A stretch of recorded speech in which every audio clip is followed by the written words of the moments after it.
Hey, it's Brock here with Rock Hill Farms, and today I'm going to build a pallet that is the specific dimensions to conveniently haul my box blade and set it up on the top shelf. Right now I have it set on a standard pallet. It's longer than the pallet. It's wanting to tip and teeter. I've got it strapped down and it still doesn't work very well. The pallet's wider than it needs to be, takes up too much space on the shelf.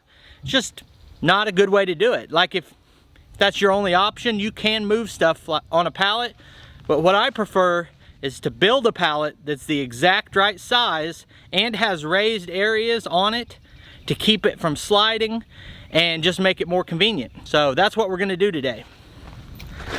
My back's still a little bit sore, so I've got my oldest son out here to help me, and he's never driven a tractor before. I had him move it one time last week, and I decided be a good time to learn a little bit. So I'm gonna have him pick this up and move it into the work area. You can see right here how it's leaning, and I really tried when I put it on there to strap it down, but all of the weight that keeps it from twisting is in one spot.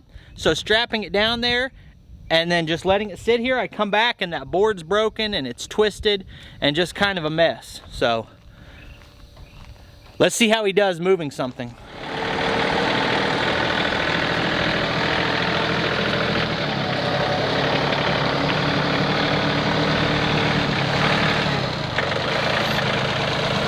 All right, first thing is make sure you understand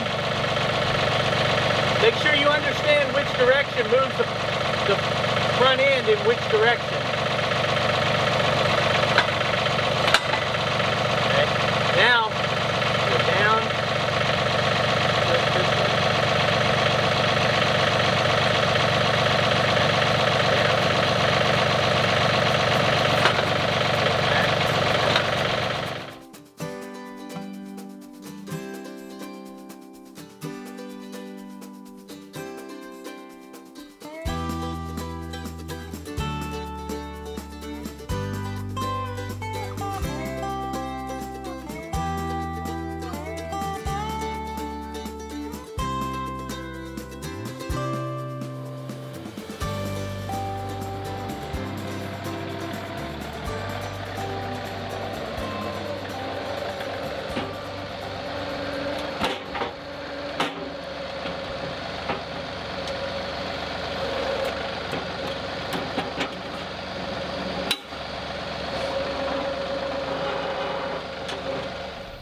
Alright, so I've been standing here thinking about where the support needs to be to build this pallet. We're going to put a 4x4 under each of these two outside sidewalls. That's basically going to hold the weight of it. Then we'll tie the 4x4 on each end together with 2x4s running this direction.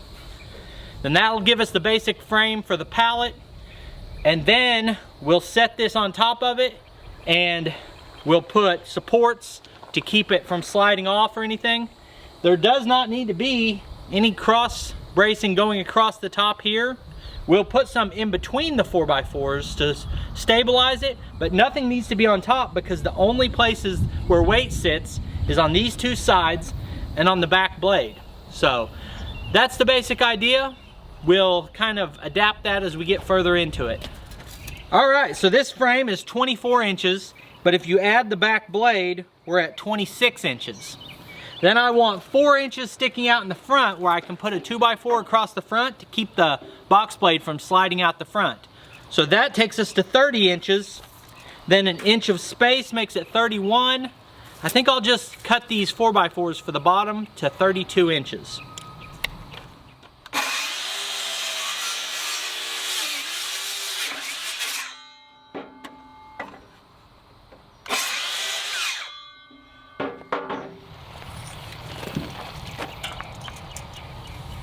All right, measuring the outside of the box blade, we get 60.5 inches.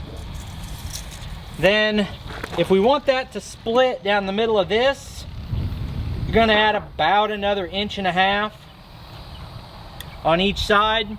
So let's just add 3 inches to 60.5. So we'll cut our 2x that are gonna run this way at 63.5.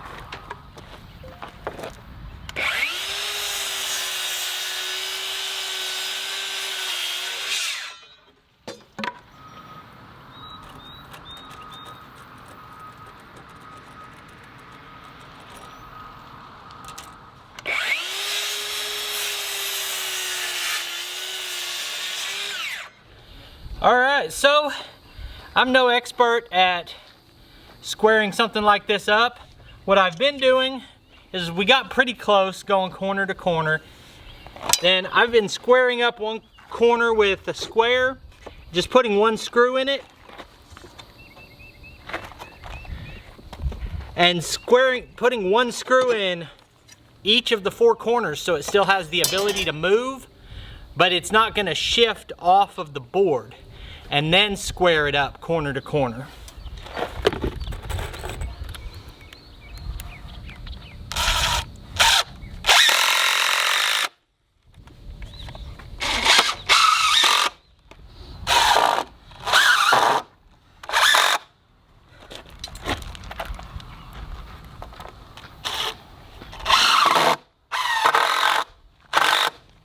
Okay.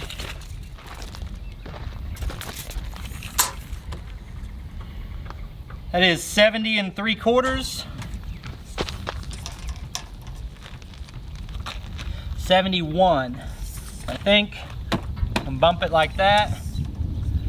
That's 70 3/4. Bump it back a little bit.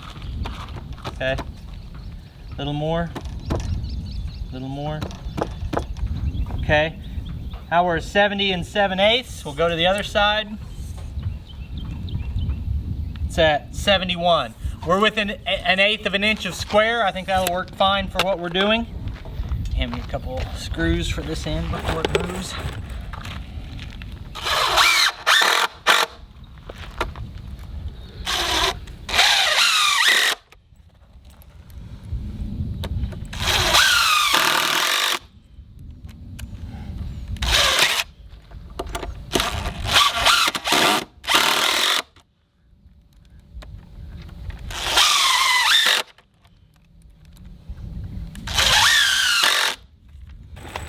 All right, so now I've got it flipped over. Our sides are gonna set on the 4x4s here. We don't need any support under the middle because there's nothing there, but we do need something to stop the box blade from sliding off the front. So we'll use this 2x4 here to stabilize the whole pallet and to stop that from sliding. So I'm just gonna screw it down and then cut off the excess.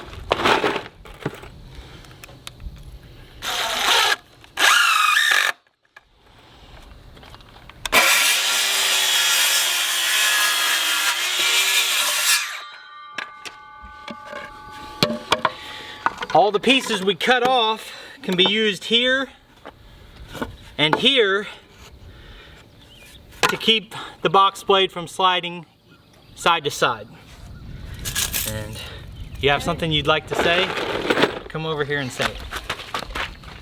Now, your face is not on the screen. Do you see that on the screen? You have to back up until your face is on the screen. It'll seem weird hearing your voice. Okay. Speak, young Tyler. This is my little brother Tyler. I think he has something he'd like to say. I fight tigers. He fights? I also turn into animals, all kinds of animals. He's some kind of a strange superhero apparently. Kind of like Aquaman. No, Aquaman didn't turn into animals. Is there anything else that turns into animals? No? A super robot.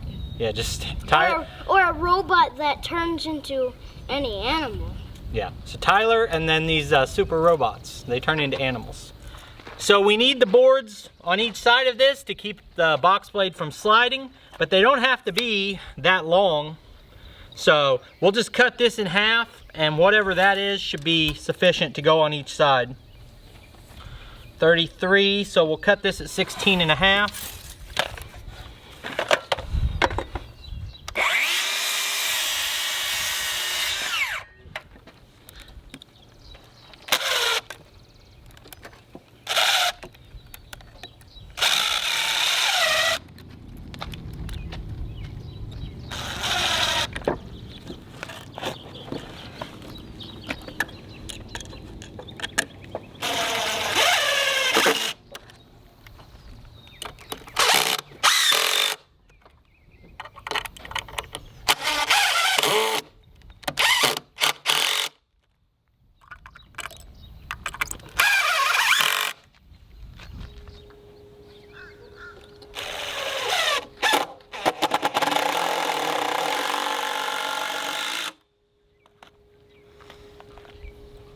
And now come to the other end and get it level, then you can put all your screws.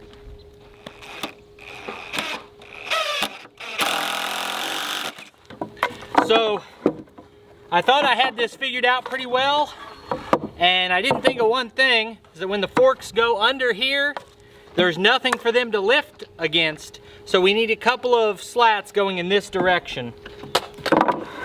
Looks like these two 2x4s that we already have will be just about perfect. And what I want to do, I generally use a 42-inch fork, even though I have a 36 and 48-inch set. I'm going to set it where 42 from this way hits that board, 42 from that way, from the other side hits this board. Then I should always be hitting two boards, no matter which side I'm on.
All right, the pallet is able to shift on the forks a little bit, so it might seem wobbly, but this cannot tip over on the pallet. It can't slide on the pallet. I don't even feel a need to put a strap around this.